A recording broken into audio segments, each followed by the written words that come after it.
There are two ways to be successful. And I don't subscribe to the first one. That's just natural talent. And I just don't believe people who are naturally talented are better than me. I believe effort, and you've heard me say it. Your mama might come from privilege. Your daddy might come from privilege. Your daddy might own a company. You might have a father that can give you everything your little heart desires, but you will not outwork me. Why? Because I realize that the bigger the dream, the more effort you're gonna have to put in. I'm saying that some of you in this room, you might have small beginnings. You might not have a lot of money. You might not have a lot of resources. And I need you to understand that the bigger your dream is, the earlier you're gonna have to get up. The longer you're gonna have to stay up. I'm talking about concrete commitment. I'm talking about the commitment that says, I am going to stay true to what I said I would do long after the mood that I've set it in has left. Because I think we all know in this room, character is not something that we inherit. Character is something we gotta wake up every single day, we gotta fight, and we gotta build it.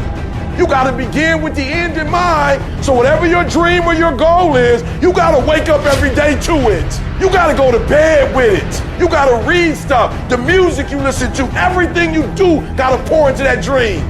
I understand it is in the process that you get better. It's in the process that don't nobody know your name, and 5 years later, you're one of the best in the world. Why? The process. I don't get up at 3 o'clock in the morning because I'm broke. Then why do you get up at 3 o'clock in the morning? Because I ain't finished yet. I am not phenomenally skilled, but I'm phenomenally willed. My IQ may never change, but my will changes every year. I get stronger and stronger and more determined. Why? Because it's in my DNA. I make the decisions every single day to be successful or to be a failure. We're not dealing with chance no more, baby. This all choice.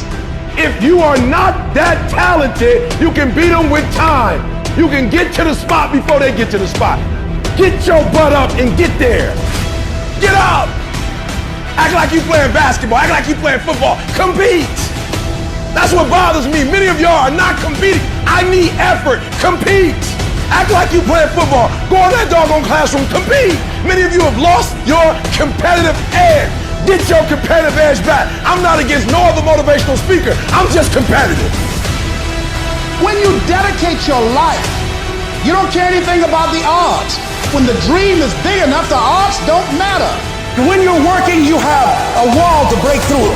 A friend of mine who runs a marathon, he says, when he's running the 26-mile marathon, he said, let's say that hypothetically, that 18th mile is the wall.